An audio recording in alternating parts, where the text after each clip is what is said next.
안녕하십니까. 이번 시간에는 대구 아파트가 데드캣 바운스다 이런 이야기를 합니다. 사실 데드캣 바운스 같은 경우에는 주식에서 사용하는 용어인데 이것을 부동산에 지금 적용해서 사용되고 있는데 저는 개인적으로 생각해서 부동산에는 데드캣 바운스 자 이런 용어가 사실 적절하지 않다 그렇게 생각을 합니다.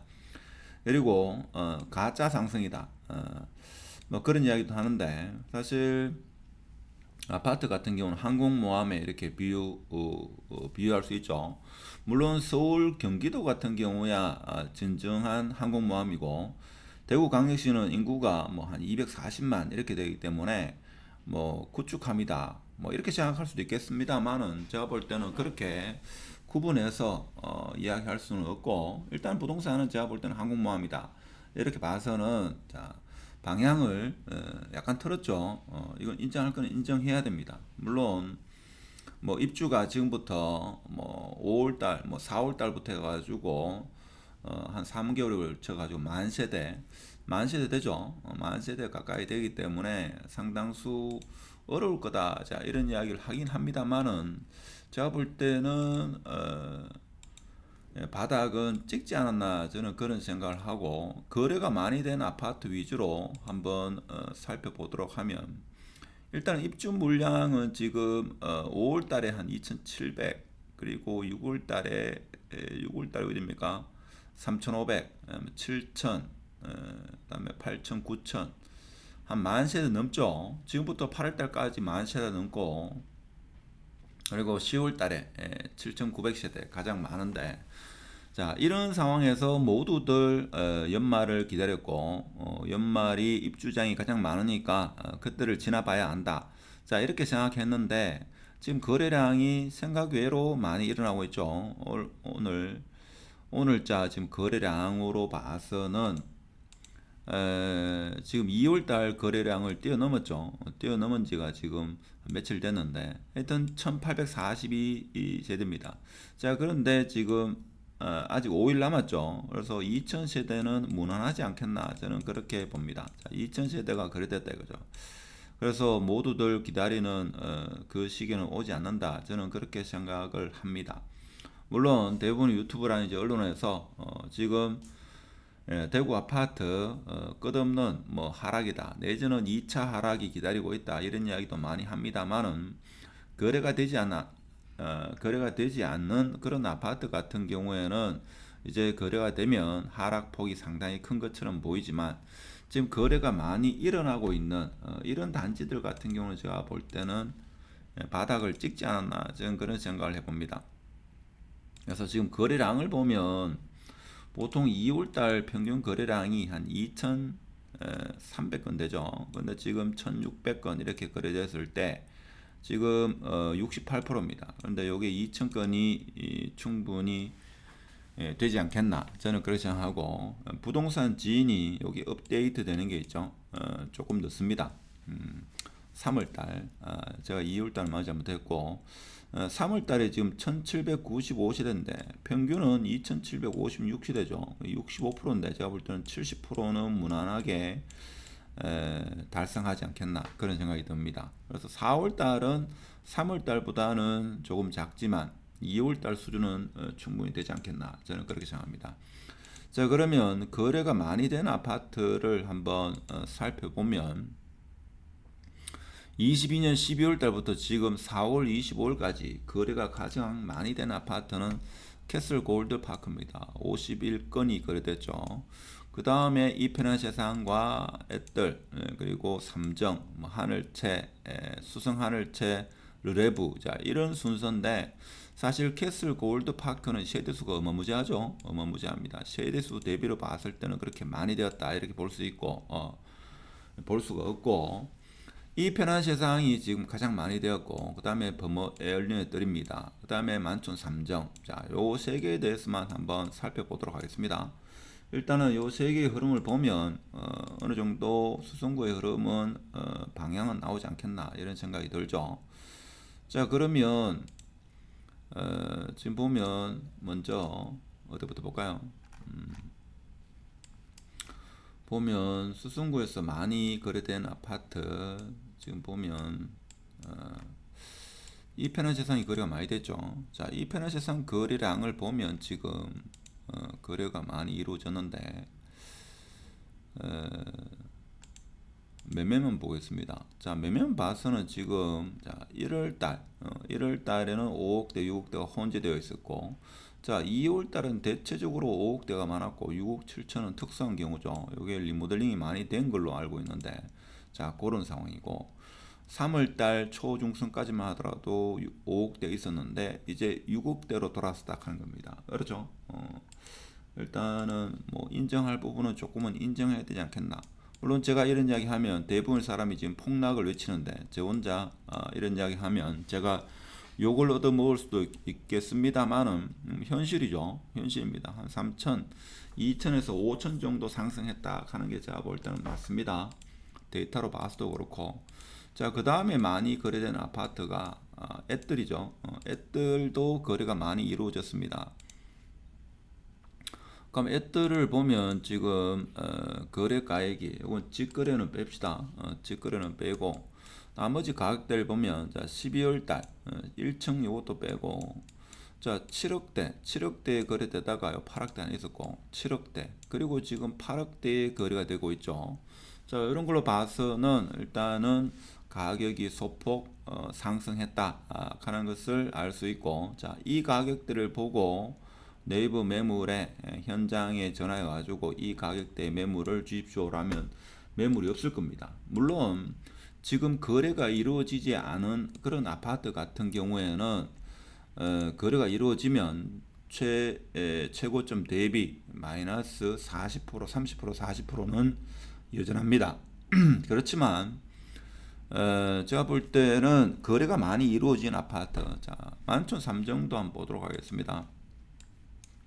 만촌 3정은 지금 거래가 많이 이루어지고 있다, 뭐 이렇게 볼 수 있는데, 가격 흐름은 한번 보겠습니다. 가격 흐름은 지금 보면 그렇게 반등한다는 느낌은 보이지는 않죠. 그렇지만 일단은 거래가 꾸준한 것은 사실입니다.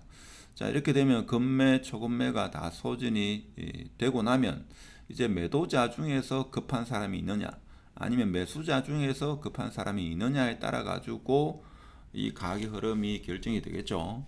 그래서 거시경제를 봐서는 사실 아파트가 오를 일이 없죠. 오를 일이 없습니다. 그렇지만 여러분이 생각할 때, 자, 아이 학군을 위해서 만일에 이사를 가야 된다고 하면 설사 IMF가 온다 하더라도 IMF 오는 거와 애 중학교 입학하는 거는 별개의 문제입니다. 그렇죠? 물론 그렇지 않은 저렴한 아파트 같은 경우에는 집을 매수하려고 하다가 매수를 하지 않겠지만, 적어도 이런 아파트를 매수하려고 생각을 했는데 IMF가 왔다고 해가지고 애가 3학년에서 4학년 못 올라가는 게 아니죠. 분명히 반드시 이사를 해야 됩니다. 그래서 거시경제와는 좀 별개로 움직이는 게, 자 그렇기 때문에 제가 볼 때는 조금 더 조금 어렵다, 뭐 이렇게 표현하는 게 맞지 않나. 부동산 해석이 쉽지 않다, 그렇게 해석하는 게 맞다 하는 겁니다.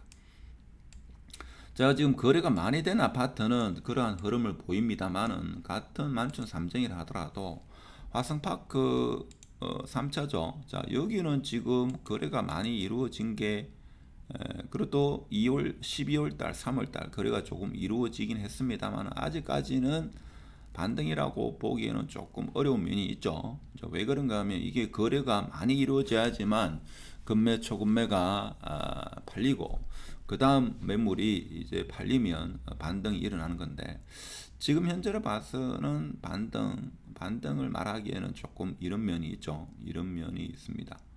물론 302동 20층 같은 경우는 8억 3천에 거래되었고 302동 저층 16층이 8억 4,800이기 때문에 한 2, 3천 정도 올랐다, 뭐 이렇게도 해석할 수는 있겠죠. 해석할 수는 있습니다. 여기 304동 12층이 8억 천이고 304동 7층이 더 낮은데 8억 1,500이니까 한 2천 정도 올랐다, 이렇게도 해석할 수 있겠죠. 그래서 거래가 없는 아파트는 사실 지금 반등이다 이래 말하기는 어렵고, 거래가 많이 이루어지는 아파트는 제가 볼 때는 반등이 맞다, 저는 그렇게 표현합니다. 이래 이야기하면 욕을 얻어먹을 수도 있겠습니다만은 대체적으로 지금 전부 폭락을 이야기하는데 저 혼자만 지금 바닥을 찍은 아파트가 적지 않다. 자, 이렇게 이야기하는 게 욕을 얻어먹을 수 있겠습니다만은 뭐 어쩌겠습니까? 뭐 데이터가 그렇게 말해주는데 자, 1월 달에 보면 지금 27평은 대부분 5억대입니다. 5억대고 2월 달은 6억, 5억, 6억이 혼재되어 있고 그리고 3월 달은 이제 6억, 6억이 지금 초반, 중반까지도 갔죠. 자, 그런 상황. 자, 28평 같은 경우에도 지금 1월 달에 5억대가 있었지만 오히려 더 좋은 층에도 불구하고 5억 9천이었고 이제 6억 천으로 2월 달에 됐다 하는 겁니다. 그렇죠? 국민평형 같은 경우에도 지금 8억대, 자 8억대가 형성, 8억대 가격이 나온다 하는 겁니다. 그래서 제가 볼 땐 인정할 건 인정해야 되는 게 전국적으로 지금 2, 3, 1, 2, 1월 말부터 해가지고 2월달, 3월달까지 반등한 곳이 많습니다. 수성구만 이런 게 아니고 월배 지역, 중구 지역도 일부 아파트는 반등을 조금 했다 하는 게 맞지 않겠나 저는 그렇게 봅니다. 그래서 최저가를 붙잡으려고 하신 분들이 일단은 놓치지 않았나 저는 그런 생각 들고 그렇다고 해가지고 지금 많이 오른 건 아니고 자 그렇다고 해가지고 저는 데드캣 바운스 그런 주식 용어는 부동산에 갖다 붙이는 것은 적절하지 않다 저는 그렇게 생각합니다. 물론 뭐 그렇게 해석하는 분도 많은데 그 말이 맞다고 생각하면 그렇게 행동하시면 되고 제 이야기에 조금 더 설득력이 있으면 참고만 하시고 매수든 매도든 그것은 본인 선택입니다. 지금 청라 힐스자이 같은 경우에도 가격이 좀 오르는 모습을 보일 수 있고 제가 볼 때는 월배 쪽이 아무래도 입주 물량이 없다 보니까 월배 상인 이쪽은 지금 입주가 없죠. 몇몇 아파트 한두 개 아파트가 입주가 있고 입주가 없습니다. 그럼 그렇다고 해가지고 여기 살다가 여기 한 10년 이상 살다가 가격이 저렴하다고 해가지고 죽전동으로 이사 가겠습니까? 돈 몇천 때문에 이사 가는 사람도 있겠지만 이사 안 가는 사람이 제가 볼 때는 더 많습니다. 그렇죠? 뭐 애들 학군 때문에 어쩔 수 없이 이사 가야 되면 이사 가야 되겠지만 돈 몇천 때문에 이사를 가야 된다. 모르겠습니다. 뭐 그런 분도 있겠습니까? 계실 거라 생각이 들지만 제가 볼 때는 그런 사람이 그렇게 많지 않다. 한 동네에서 흔히 말하는 동 단위로 있죠. 오랫동안 거주했는데 새 아파트를 해가지고 버스 타고 적어도 한 20분 이상 가야 되는 아파트를 이사를 간다. 쉽지는 않겠죠. 쉽지는 않습니다. 청라운동 역사 포레스트 같은 경우에도 가격 흐름이 조금은 올라가고 있다. 뭐 이렇게 해석하는 게 좀 맞지 않겠습니까? 그렇다고 해가지고 대구 전반적으로 반등이다. 결코 그런 이야기는 아닙니다. 지금 역전세가 많기 때문에 다주택자는 상당히 어려운 그런 상황에 직면하고 있다는 것도 팩트입니다. 자 그렇고 물론 저도 하락을 이야기하기가 쉬운데 하락을 이야기해야지만 조회수 늘고 한데 저는 하락론자도 아니고 상승론자도 더더욱 아닙니다. 그냥 있는 그대로 제가 느낌 그대로 이야기할 뿐이지 지금 극동스타 클래스가 중국 쪽에서는 거래가 많이 되었죠. 그래서 1월달 1월 작년 12월달 1월달 지금 흐름이 어떻습니까? 흐름이 약간 올라갔죠. 110동 10층이 지금 4억대를 찍었습니다. 그래서 단순 비교는 힘듭니다만 일단 4억대가 나왔다는 것도 조금 다른 상황이 아니겠나 그런 생각이 들고 여기는 아직까지 반등이라고 말하기는 조금 어려운 면이 있죠. 어려운 면은 있다 하는 거. 그래서 물론 어느 시점이 되면 뭐 사람들의 생각이 많이 바뀌겠지만 지금 현재로 봐서는 제가 볼 때는 거래가 많이 되는 아파트는 가격이 소폭 상승했다. 저는 그렇게 평가를 합니다. 하여튼 오늘 말하고 싶은 것은 흔히 말하는 데드캣 바운스 그것은 주식 용어고 저는 주식을 극혐으로 싫어하기 때문에 주식 용어를 부동산에 갖다 붙인다는 것은 적절하지 않다. 주식처럼 부동산을 오늘 사가지고 한 달 뒤에 팔고 오전에 사가지고 오후에 팔고 그렇게 하지는 못하죠. 그래서 주식을 오래 한 사람이 뭐 부동산에 그런 용어를 적용시키는데 저는 동의하지 못한다 하는 거. 그래서 이것이 항공모함처럼 방향을 틀면 계속적으로 상승 추세에 갈 수가 있고 우리가 모두 우리 시청자분도 대부분 기다리던 연말은 제가 볼 때는 쉽사리 오지 않는다 하는 그런 말씀을 드리면서 오늘 영상이 좋았으면 구독 부탁드리고 마치도록 하겠습니다. 감사합니다.